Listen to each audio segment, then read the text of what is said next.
it. Kevin Franke is suing Jodi Hildebrandt, who was also convicted of abusing two of the couple's 4 children.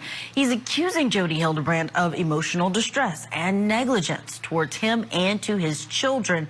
You'll recall that Franke's son escaped Hildebrandt's house and went to a neighbor for help. At the time, Kevin Franke says he didn't know what was happening with his. We have some jaw-dropping news that's shaking the YouTube community to its core. Get ready to clutch your pearls, because we're diving deep into the scandal surrounding popular vlogger Ruby Franke. But this time, she is not in the spotlight. Her husband is Kevin Franke. Ruby, known for her captivating family vlogs that once warmed the hearts of millions, has now found herself at the epicenter of a harrowing scandal that has rocked the very foundations of the YouTube community. This once beloved vlogger, whose content once exuded warmth and familial bliss, now finds herself embroiled in a legal battle that has shattered the illusion of her picture-perfect life. And who is leading the charge against her? None other than her own husband, Kevin Franke. According to court documents obtained by local outlet KGU-TV, Kevin's dropping some serious allegations against Jodi. Ruby Franke's husband, Kevin Franke, is suing Jodi Hildebrandt for emotional distress and negligence.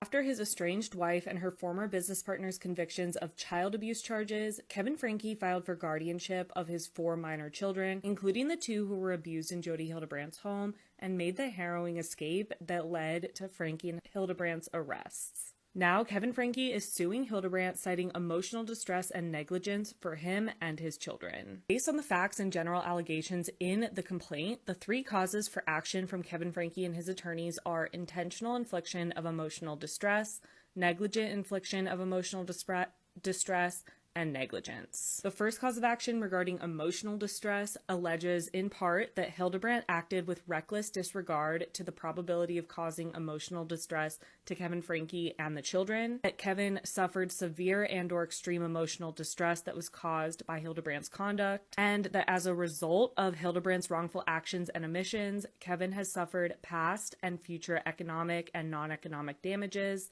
pain and suffering, emotional distress, loss of quality of life, and loss of enjoyment of life. For the second cause of action for negligent emotional distress, the complaint alleges that Hildebrandt engaged in conduct that she should have realized involved an unreasonable risk of causing emotional distress to the children, Kevin, and others. And then for the third cause of action about general negligence, the complaint alleges that Hildebrandt breached her duty of care and of reasonable behavior and conduct, and that this caused Kevin all of these different damages, and that Kevin is entitled to interest on all economic damages as may have been established. So Kevin Franke is seeking judgment on special damages past, present, and future, along with pain and suffering, losses and harms, and all other general damages, as well as pre- and post-judgment interest, costs, and attorney fees. A statement from Kevin Franke's lawyer said, "This lawsuit marks a significant step in our journey towards seeking justice for myself and my children against the abuses inflicted by Ms. Hildebrandt. Ms. Hildebrandt weaponized her authority and professional training to cause tremendous harm and damage to myself, my children, and my family. I'm committed to doing everything I possibly can to ensure that this dangerous woman can never harm another individual again, and to seek the long-term healing and welfare of my children." So Kevin Franke seems to be referencing his children a lot, and that this lawsuit isn't only about him, but also about his children. We'll see where the lawsuit goes, and if Hildebrandt decides to settle. Can you imagine? These poor kids, just 11 and 9 years old, allegedly endured hell on earth after moving into Jodi's home. Kevin alleges they were confined to the basement, forced into grueling physical tasks, and denied basic necessities like food and water. But wait, it gets worse. Kevin's lawsuit paints a picture of pure horror, accusing Jodi of using cruel punishments like forcing the kids to stand in scorching summer heat without protection, resulting in severe sunburns. And get this, folks. He claims one of the children was even restrained with ropes and handcuffs, leaving them with open wounds. According to reports, when one brave child managed to escape and seek help from a neighbor, they were found with duct tape around their extremities. absolutely chilling. I just had a 12-year-old boy show up here at my front door asking for help. He's emaciated, he's got tape around his leg, he's hungry and he's thirsty.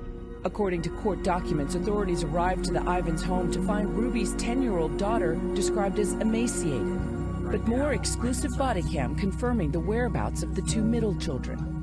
Well, yeah, we have to physically see her. A different police agency finding them miles away and turning them over to the state. Absolutely chilling. Kevin isn't holding back, folks. His lawyer, Randy Kester, released a statement saying they're seeking justice for the unspeakable harm inflicted on Kevin and his children. They're not just after compensation. They're determined to ensure that Jodi never gets the chance to hurt anyone else. Whew, that's some heavy stuff, isn't it?